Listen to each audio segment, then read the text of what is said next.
SP সাহেব, উনি স্টেজে এসেছেন, ওনাকে আমরা স্বাগত জানাই। সেই সঙ্গে আমরা স্বাগত জানাচ্ছি আমাদের মধ্যে যারা উপস্থিত হয়েছেন বিশিষ্ট জনদের। একে একে সবাই বলেছেন, আপনারা শুনেছেন।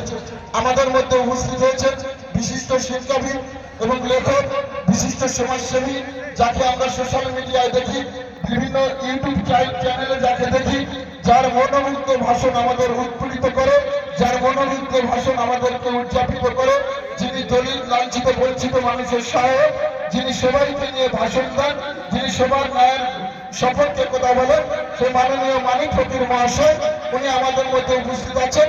এখন আমরা আমাদের মাননীয় মানিক ফকির মহাশয়ের কাছ থেকে তার সুবিচারিত যে জ্ঞান ভান্ডার থেকে জ্ঞানের বিস্ফোরণ ঘটবে। আমরা সকলেই তার জ্ঞানটাকে নেব। আমরা মুসলিম ভাবে সুসংগঠিত ভাবে যে আমরা বসে আছি, তার কথা আমরা শুনবো। এখন মঞ্চে আসছেন, মাইক্রোফোন আসছেন মাননীয় মানিক ফকির মহাশয়।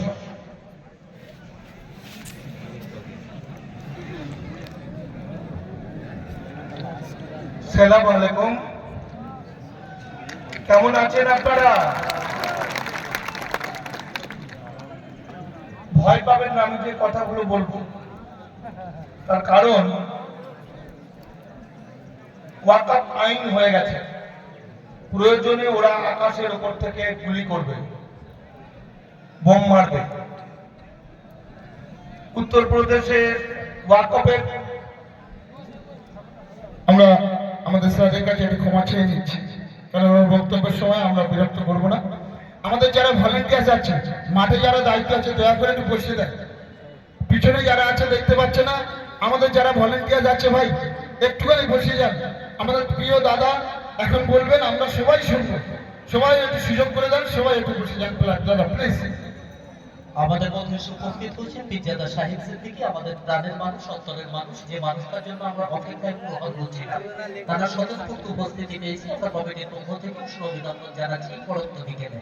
আমরা সাহেবকে একটুখানি শুভেচ্ছা জ্ঞাপন করবো। সেই সময়টুকুনি আমি আমার প্রিয় দাদা মানিক বাবুর কাছ থেকে চেয়ে নিলাম। শুভেচ্ছা জ্ঞাপন করছেন আমাদের পক্ষ থেকে তোফাজ্জল মোল্লা, শরীফুল চৌধুরী, ফারুক ভাই, তোফাজ্জল তরফদার, শরীফুল ইসলাম, ফারুক ভাই এবং যেমন সহ যারা আছে। আমরা বক্তব্য শুরু করছি হুজুরের অনুমতি সহ। তো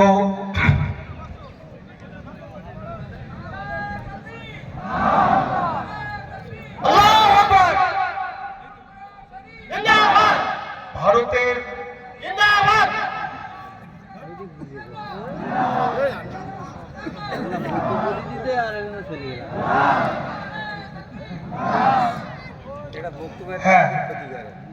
ভারতের বিভিন্ন রাজ্য, যেখানে বিজেপি শাসিত রাজ্য, সেই সমস্ত জায়গায় ওয়াকফ বিরোধী আন্দোলন করলে 2 লাখ টাকা করে ফাইন করছে,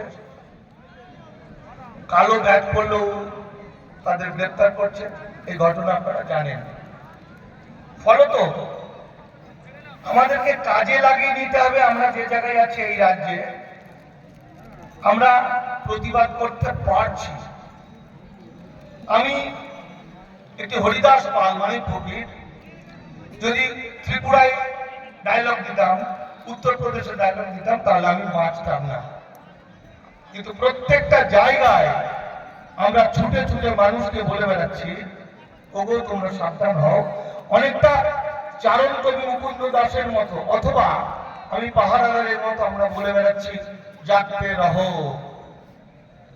আমার পরবর্তী বক্তারা আসবেন, পিরজাদা সাহেব বলবেন কিভাবে আন্দোলন করতে হবে। বন্ধু কামরুজ্জামান মাতিন সাহেব আসবেন, তারা আপনাদেরকে দিশা দেবেন কিভাবে আমরা এগোবো, গোলটা কিভাবে দেবো।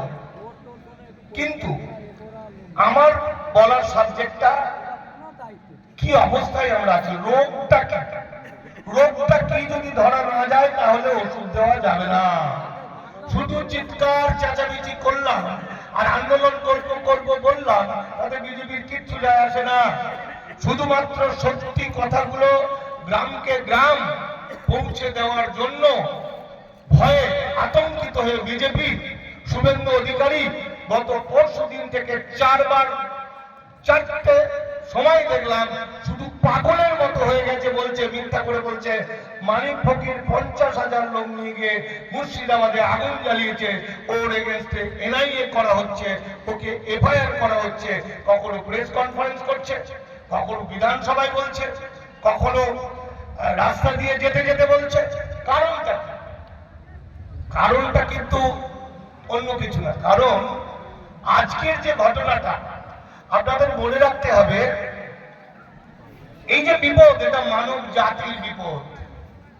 এই যে বিপদ সমস্ত ভারতবাসীর বিপদ, শুধু মুসলমানদের বিপদ নয়।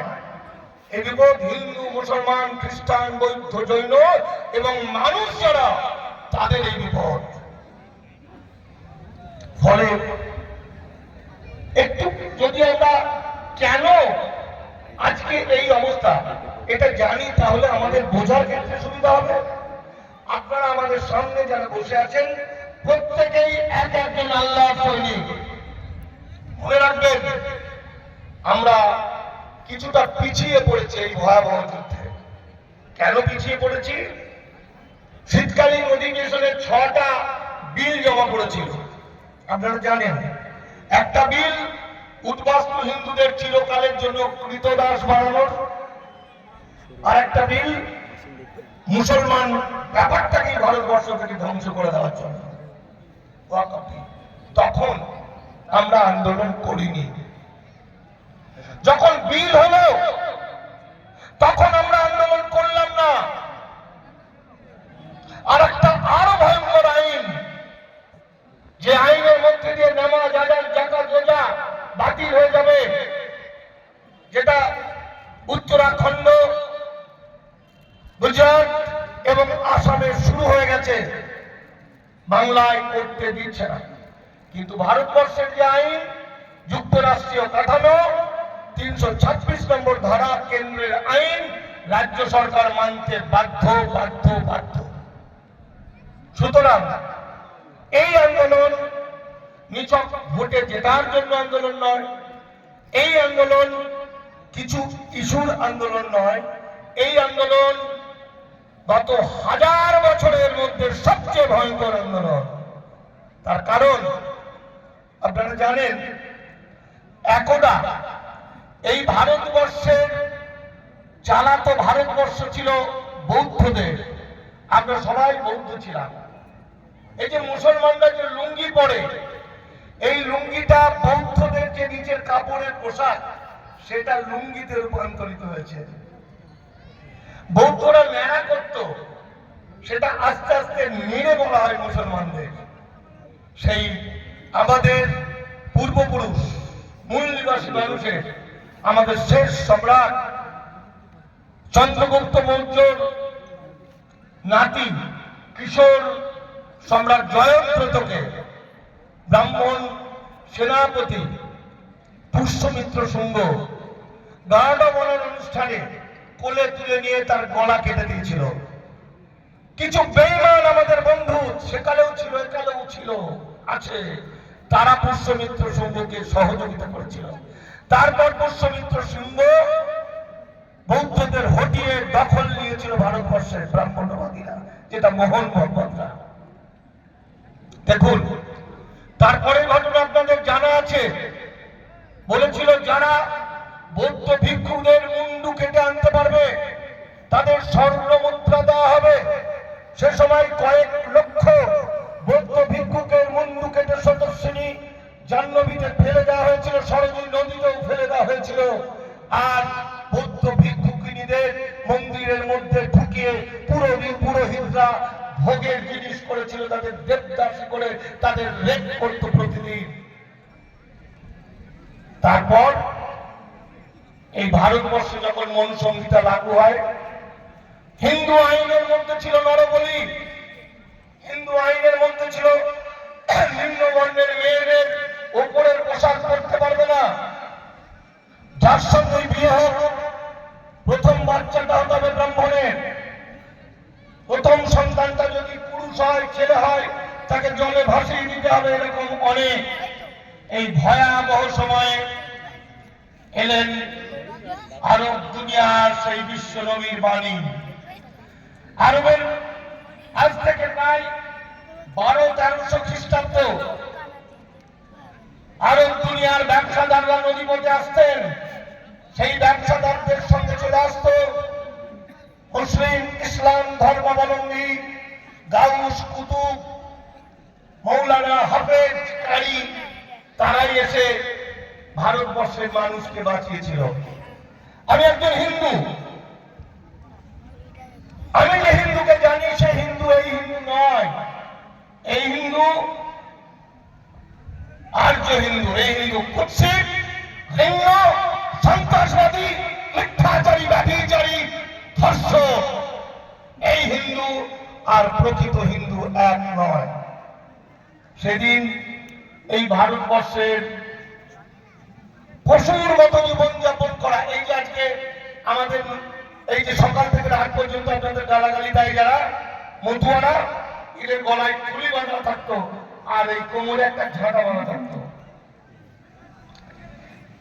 এই মানুষগুলোর মধ্যে থেকে কিছু চালাক চতুর মানুষ, বুদ্ধিমান মানুষ, তারা একেশ্বরবাদের দীক্ষা নিলেন, ইসলামের শরণাপন্ন হলেন, তারা মানুষ হয়ে গেলেন।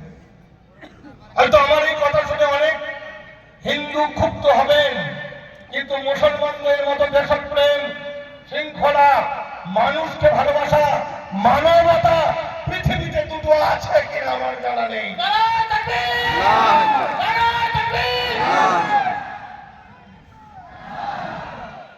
আজকের যে ঘটনাটা কেন, আরএসএস তার গুরুজি গোলওয়ালকার 1925 সালে যখন আরএসএস তৈরি হলো, তখন ওরা প্রথমেই ওদের উদ্দেশ্য হলো ভারতবর্ষকে আর্য সংস্কৃতিতে ফিরিয়ে নিয়ে যেতে হবে। মানে যেভাবে নিচু জাত, পায়ের নিচে নিচু জাত বলে কিছু মানুষকে পেষণ করা হবে, আগেকার দিন ফিরিয়ে আনতে হবে। গোলওয়ালকার আর we or our nationhood defined বইটাকে, যেটা এই যে বিজেপির মূল, ওই বইটাতে লেখা আছে। ওই বইটাই বলছে, গোলওয়ালকার বলছেন, শুনে রাখুন কান খুলে, আরএসএস এর গোলওয়ালকার বলছেন আরএসএস এর মূল এজেন্ডা মুসলমানদের মাতৃভূমি ভারতবর্ষ। কিন্তু ওরা মাকে, আর্যরা বা মোহন ভক্তরা মাকে বলে সূত্রাণী, বলে নরকের দ্বার, বলে পাপ জনি। যে কারণে কোন শিশুর যখন পৈতে হয় তখন মাকে প্রণাম করতে হয় সেই শিশুকে। তাই গোলওয়ালকার লিখছেন, মুসলমানদের মাতৃভূমি ভারতবর্ষ, কিন্তু পিতৃভূমি আরব দুনিয়া। তাই মুসলমানরা যদি ভারতবর্ষে থাকতে চায়, যদি তার পোশাক ছাড়ে, যদি তার টুপি ছাড়ে, যদি সে দাড়ি কাটে, যদি সে লুঙ্গি ছাড়ে, যদি সে হিন্দু সংস্কৃতিতে ফিরে আসে, তাহলেই থাকবে। তা না হলে হিটলার যেভাবে 60 লক্ষ ইহুদিকে হত্যা করেছে, একইভাবে আপনাদের হত্যা করবে একটা একটা করে। এটা লুকোচুরির কিছু নেই, এটাই বাস্তব, এটাই আইন। সেটা কিভাবে করবে? ওরা টার্গেট দিয়েছিল 2025 এসে গেছে। গত 7টা বছর ধরে আমরা চিৎকার করেছি। আমার দামাল বাংলার ছেলেরা, রাজু ঘোষ, সুজয় কোবরা, শিখা মন্ডল, দীপক ব্যাপারীরা চিৎকার করে বলেছে, আমাদের কেউ পাত্তা দেয়নি। কিন্তু একটা একটা করতে করতে 2025 সালে যত রকম আইন ছিল ওরা করে নিয়েছে। গত বছর যে আইনটা করেছে ইউসিসি আইনের সময় বাংলায় তো কোনো আন্দোলন হলো না। মুসলমানরা তো আর কখনোই তার নানাতো, খালাতো, ফুফুতো ভাই বোনের মধ্যে বিয়ে দিতে পারবে না। আপনারা বলবেন মানি না। 1829 সালে সতীদাহ প্রথা উচ্ছেদ হয়েছিল, কটা লোক মেরেছিল? তাই যদি মানত, 1987 সালে রূপ কানোয়ার সতীদাহ হলো কি করে? বিজেপির এমপি বিজয় রাজে সিন্ধিয়া হাজার হাজার লোককে দাঁড় করিয়ে মিছিল করে বলল, আমরা সতীদাহ চাই। বলল না? তাহলে দেওয়ানি আইন আপনি মানবেন না, কিন্তু এই যে খুঁড়ত পিস্তত ভাই বোনের যে বিয়ে হওয়ার নীতি, এর বাচ্চারা যখন বড় হবে সম্পত্তির অধিকার কেউ একটা মামলা করে দেবে, মামলা করে দিলেই বলবে এই বিয়েটা খারিজ, এই বিয়েটা বেআইনি, তাই তো? তাহলে আমরা কেন আন্দোলন করিনি তার কারণ এত খারাপ হতে পারে আমরা ভাবতে পারিনি। ভারতবর্ষের মানুষ বিশেষত হিন্দু মুসলমানরা কখনো বোঝেনি যে তারা হিন্দু, তারা মুসলমান। আসলে তারা একই রকম ভাবে থাকতে থাকতে ভেবেছিল এরা মানিক ফকির বলে পাগলের মতো বকছে, এরকম আমার হয় নাকি? কিন্তু এরকম হয়, এরকম হয়েছে, কারণ এরকমের সঙ্গে যুক্ত হয়েছে বিশ্ব অর্থনীতি, যুক্ত হয়েছে কর্পোরেট হাঙর, তাদের দরকার কৃতদাস। যে কারণে গত কয়েকদিন আগে 4 এপ্রিল দুটো বিশেষ আইন, একটা আইন ইমিগ্রেশন এন্ড ফরেনার্স অ্যাক্ট, সেই আইনটা হয়ে গেল, কিন্তু কারো কোনো অনুমতি নেই, কেউ একবারও প্রতিবাদ করলো না। আপনারা তো প্রতিবাদ করছেন, আপনারা তো এই আমি আসল ব্যাপারটা বলার পরে যখন মাথায় ঢুকে যাবে তখন এই সিদ্দিকী সাহেব, পীরজাদা সাহেবরা বলবেন, আমার বন্ধু কামরুজ্জামান, মাতিন সাহেবরা যখন বলবে তখন মাথার মধ্যে ঢুকে যাবে, ঢুকে গিয়ে আপনারা প্রত্যেকেই এক একজন আল্লাহর সৈনিক হয়ে যাবে, কারণ আল্লাহর সম্পদকে রক্ষা করবে আল্লাহর সৈনিকরা।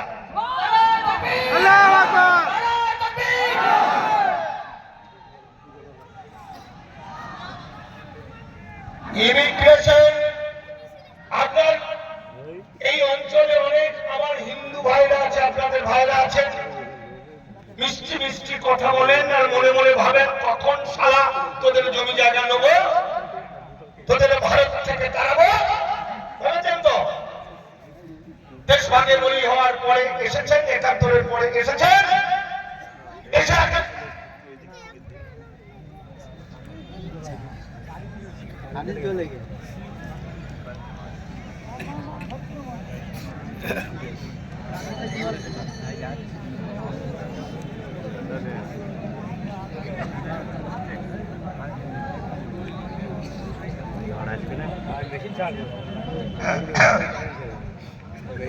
দেশভাগে বলি হয়ে এসেছেন, আমরা বুক দিয়ে তাদের রক্ষা করেছি।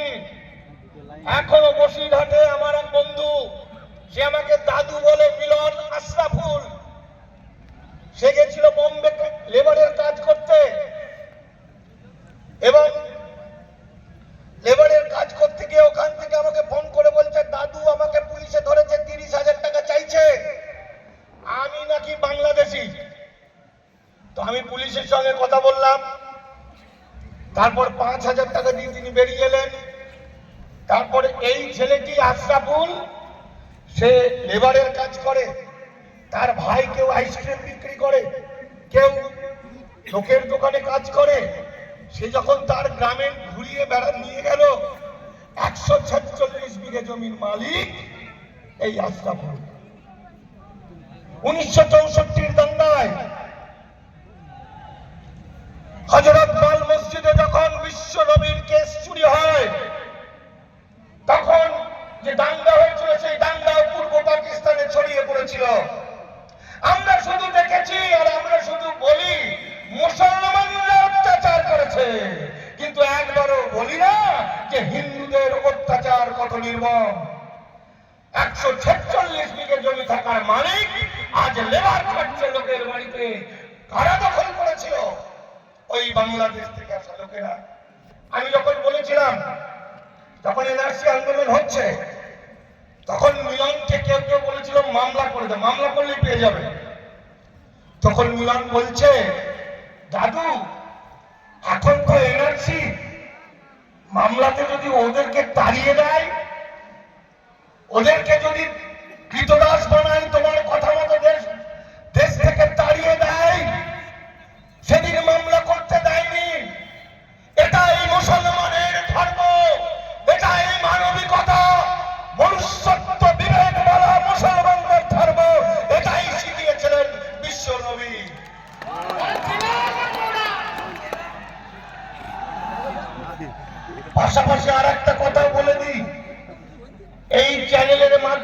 অবশ্যই গ্রামের লোক জানতে পারবে। মাত্র কিছুদিন আগে মিলনের বাড়িতে এক বিজেপির নেতা উদ্বাস্তু পতাকা নিয়ে এসে বলেছে, আমার মাথায় আছে শান্তনু, শুভেন্দু অধিকারী, তোদের এখানে মারতে মারতে তাড়াবো। এটা শুনে মিলন আমার কাছে এসে হাইকোর্টের আমার কাছের ছেলে বিখ্যাত অ্যাডভোকেট ওমর ফারুক গাজীর কাছে গেল। ওমর ফারুক তার সঙ্গে কথাবার্তা বলার পরে পুরো কাগজ দিয়ে মামলা শুরু হয়ে গেছে। 146 বিঘে জমি তারা ফেরত পাবে। ভাবুন, ইসলাম এই দেশটা, এই যে আরএসএস এর গোলওয়ালকারের যে গুরু সাভারকার বলছেন, কি বলছেন? বলছেন পৃথিবীর শ্রেষ্ঠ ধর্ম বৌদ্ধ ধর্ম, কিন্তু ওদের দ্বারা দেশ চলবে না। ওরা যুদ্ধ করতে পারে না, ওদের মধ্যে হিংসারে ওরা মারধর করতে পারে না, তাই ওদেরকে আমরা ধ্বংস করে দিচ্ছি। এটা হিন্দুত্ব বলে একটা বইতে বলছেন, বিখ্যাত বই। তাই এই মূল নিবাসী মানুষ বৌদ্ধ ধর্ম, যখন আপনারা বৌদ্ধ ছিলেন, আমরা ছিলাম, এর মধ্যে আরব দুনিয়া থেকে অনেক মহামানবরা এলেন, ইসলাম ধর্মের বাণী নিয়ে আমাদের বুকে জড়িয়ে ধরল। ইসলাম তো শুধু মানবতার নয় বন্ধু, ইসলামে আছে মানবতা, আছে ভালোবাসা, আছে দেশের জন্য প্রাণ দেওয়া, আর ইসলামে আছে শত্রুর চোখের দিকে তাকিয়ে চোখে চোখ রেখে শত্রুকে নিকাশ করে দেওয়া। তাই দেখবি বিজেপির বিরুদ্ধে, আরএসএসের বিরুদ্ধে, তাই সেই শান্তশিষ্ট বৌদ্ধ ধর্মের মানুষরা দেখলো এবার একটু নাড়িয়ে দিতে হবে বলে তারা ইসলাম ধর্ম গ্রহণ করলেন। বলছে মরলে আমার নিজের ভূমিতে মরবো, মাতৃভূমিতে। বলছে ভালো কাজের জন্য যদি আমি প্রাণ দিই তাহলে আমি স্বর্গে যাব, আর কি চাই? তাই বন্ধু, ওয়াকফ আইনটা কি করলো? এমন ভাবে করলো দুটো পাশাপাশি। একটা ইমিগ্রেশন এন্ড ফরেনার্স অ্যাক্ট, যারা সকাল থেকে রাত পর্যন্ত আপনাদের জমি বাড়ি নেবো ভাবছিল, যাদের দিয়ে আপনাদের ভারতবর্ষে 18টা রাজ্যের ভোট নিয়ে নিল, শান্তনু ঠাকুর, অসীম সরকাররা হিন্দু মুসলমানের দাঙ্গা লাগালো, তাদের জন্য একটা আইন করলো। 1952 সালের 14ই আগস্টের পর যারা ভারতবর্ষে ঢুকেছেন পাসপোর্ট ভিসা ছাড়া এবং এখানে পাসপোর্ট ভিসা বানিয়েছেন, তাদের 10 লক্ষ টাকা ফাইন আর 7 বছর জেল। ব্যাস, ওটাতে এই টাকা তারা কখনো দিতে পারবে না। তাহলে তাদের কৃতদাস হয়ে থাকতে হবে, তাদেরকে নিয়ে সারা পৃথিবীতে কাজে লাগাবে। তাই এই মঞ্চ থেকে বলছি, হিন্দু ভাইদের বলছি, উদ্বাস্তু ভাইদের বলছি, এই সুযোগে নিজের মনের সমস্ত কালিমা তুলে ফেলে দিয়ে মুসলিম ভাইদের ভাই বলে জড়িয়ে ধরো। কারণ তোমরাও বিপদগ্রস্ত, তোমরাও মূল নিবাসী মানুষ। তোমরা যদি মুসলমানদের ভাই বলো, তখন মুসলমানরা সব কিছু ভুলে গিয়ে তোমাদের ভাই বলে বুকে জড়িয়ে ধরবে।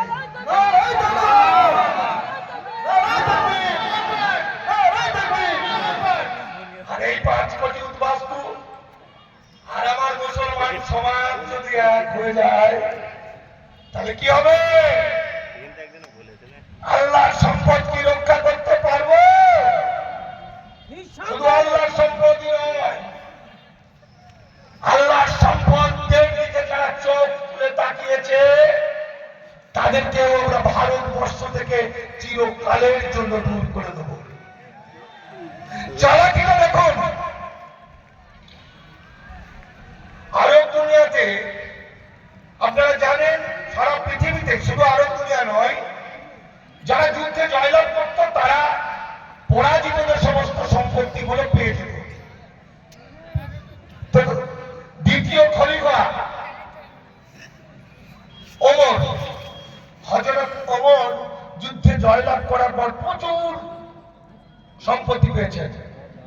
তো বিশ্বনবীকে বলেছেন এই সম্পত্তি আমরা কি করব? তখন তিনি বলেছিলেন এই সম্পত্তি তোমার নয়, কারো ব্যক্তিগত নয়, এই সম্পত্তি আল্লাহ। আল্লাহ। তাই ওয়াকফ সম্পত্তি শুধু মুসলমানের নয়, ওয়াকফের উপকৃত হচ্ছে প্রতিটি মানব জাতি। কারণ ওয়াকফ সম্পত্তির মধ্যে আছে প্রচুর হসপিটাল, প্রচুর শিক্ষা প্রতিষ্ঠান, আরো অনেক ভালো ভালো জিনিস যেটাকে এনজয় করছে সমস্ত মানব জাতি। নারায়ে তাকবীর! নারায়ে তাকবীর! নারায়ে তাকবীর! এদের চালাকিটা হচ্ছে এরা জানে।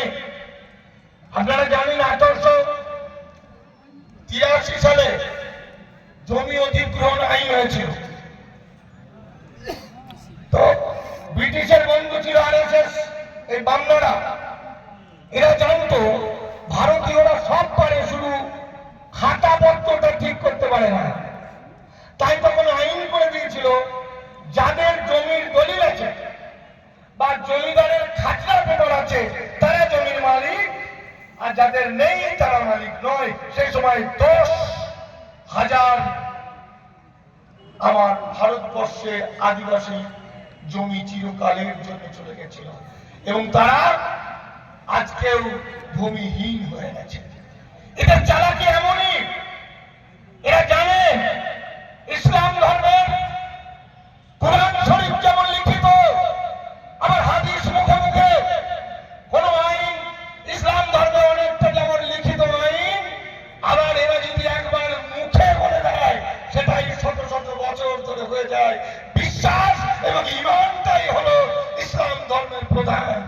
তাই আজ থেকে 200, 300, 400 বছর ধরে, তার আগে থেকে যে সমস্ত মসজিদ, যে সমস্ত দরগা, যে সমস্ত গোরস্থান, যে সমস্ত বাজার, এই সমস্ত আল্লাহর যে সম্পত্তি, সেই সম্পত্তিগুলো যুগ যুগ ধরে হয়ে আসছে মুসলমানদের। তাই তো এবার ওরা কায়দা করেছে 6 মাসের মধ্যে যদি রেজিস্ট্রি না করে তাহলে ওটা গভর্নমেন্ট নিয়ে নেবে। কি বুঝলেন? আপনার এই বাড়ির কাছে এই গ্রামে আপনি গোরস্থানের মোটামুটি একটা হিসাব করুন কত টাকা দাম হতে পারে, ভ্যালুয়েশন। মসজিদ, খানকা, দরগা থেকে যা আছে সমস্ত হিসাব করে দেখুন কত কোটি টাকা হবে। সেই কোটি টাকার স্ট্যাম্প ডিউটি দেওয়ার ক্ষমতা নেই, তাহলে এটা নিয়ে নেবে সরকার। কি সুন্দর বুদ্ধি, তাই তো? মানে আমার দেখুন আইনটা হওয়ার পরের দিনে উত্তরপ্রদেশের 20 একর গোরস্থান বুলডোজার দিয়ে দখল নিয়ে নিল, ভেঙে দিল। এবার ভাবুন তো, সেই অঞ্চলের ধর্মপ্রাণ মুসলমান যার পরিজন মারা গেছে, গোড় দেবে কোথায়? জায়গা আছে? ওই যে গোড়টা বলেছেন মুসলমানরা যদি হিন্দু সংস্কৃতিতে ফিরে না আসে, মুসলমানরা যদি দাড়ি না কাটে, টুপি না ছাড়ে, মুসলমানরা যদি কুৎসিত, এটা আমার ভাষা, কুৎসিত, ঘৃণ্য, মিথ্যাবাদী, সন্ত্রাসবাদী হিন্দু না হয়, তাহলে তাদেরকে হিটলার যেভাবে মেরেছে আমরাও মারব। তাহলে ওই গোরস্থান কিনে নেওয়া, ওই মসজিদে নামাজ পড়তে না দেওয়া, সমস্ত কিছুর মধ্য দিয়ে আস্তে আস্তে মুসলমান জাতিকে এরকম ভাবে ঘিরে ফেলছে এবং বৌদ্ধ ধর্মের মতো একদিন এই মুসলিম ধর্মকেও ভারতবর্ষ থেকে চিরকালের জন্য নিভিয়ে দেওয়ার চেষ্টা করছে এবং সমস্ত মসজিদগুলো আজ ওরা মন্দির বানিয়ে নেবে। কি বোঝাতে পারলাম? এরপর আমার সাথীরা আইনের ব্যাখ্যাগুলো দেবে। আমি তো একটা পয়েন্ট বললাম। এরপর ওয়াকফ বোর্ড কারা দেবতার নামে দিতে পারবে, আল্লাহর নামে, বিভিন্ন আইন আছে। মানে এই পদ্ধতিতে যদি 100টার মধ্যে 90টা নিয়েও 2-4টা বেঁচে থাকে টাকা পয়সা দিয়ে, ওই 2-4টাও যাতে ধ্বংস করা যায়। কমিটির মধ্যে যদি 90টা সম্পত্তি কাগজ বাগরে সরকার নিয়ে নেয়, তাহলে তো আরো 10টা বাঁচলো। ওই 10টাও যাতে ধ্বংস করতে পারে তার জন্য সেই কমিটির মধ্যে আর থাকবে একজন ডিএম, অবশ্যই সে আরএসএস এর হিন্দুত্ববাদী। সেই নিয়ে চর্চা করবেন আমার পরবর্তী বক্তারা। আমি আপনাদের সামনে যেটা বললাম আপনারা বুঝতে পেরেছেন কারণটা কি? আপনারা কি বুঝতে পেরেছেন? এই কারণে বিজেপি আতঙ্কিত, ভীত। বলছে ওয়াকআপ নিয়ে চিৎকার করো, কোনো ভয় নেই, কিন্তু এই সত্যিগুলো বলে দিলে ওই এনআইএ কে দিয়ে মালিক ফকিরকে যেমন ধরিয়ে দেবো, ঠিক সেভাবে তোমাদেরও ধরিয়ে দেবো। ভয়টা আমরা পাইনি, ভয়টা বিশ্ব নবীর আদর্শ মধ্য মানুষ পায় না, ভয়টা মালিক ফকির পায় না, শিখা মন্ডল পায় না, রাজু ঘোষ পায় না, সুজয় কোপড়া পায় না, দীপক ব্যাপারীরা পায় না। ভয়টা পায় বিজেপি আরএসএস এর কুৎসিত ভয়ঙ্কর নরক খাদকের নাম শুভেন্দু অধিকারীরা। ভয়টা পায় আমার আল্লাহর এই সৈনিকদের দেখে। আল্লাহর এই সৈনিকরা আল্লাহর সম্পত্তি রক্ষার জন্য একবার চিৎকার করবে তো ভারতবর্ষ থেকে পালিয়ে যেতে ওরা বাধ্য হবে।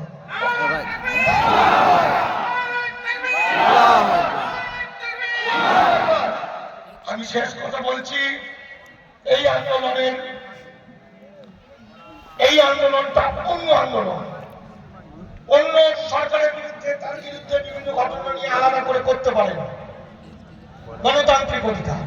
কিন্তু এই আন্দোলন অত্যন্ত বুদ্ধি খাটিয়ে, এই আন্দোলন সরকার তো সরকারি, কারণ ভারতবর্ষের যুক্তরাষ্ট্রীয় কাঠামোয় প্রতিটি রাজ্য সরকার করতে বাধ্য। কিন্তু যতদিন আমরা করতে পারছি, করতে দিচ্ছে, এই বিপদের সময় যে এক গ্লাস জল দেবে সে আমার বন্ধু। তাই যুদ্ধের নিয়ম, শত্রু শত্রু আমার মিত্র।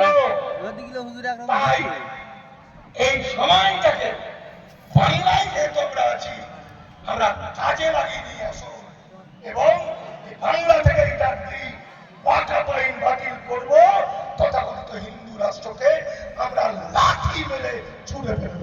নমস্কার।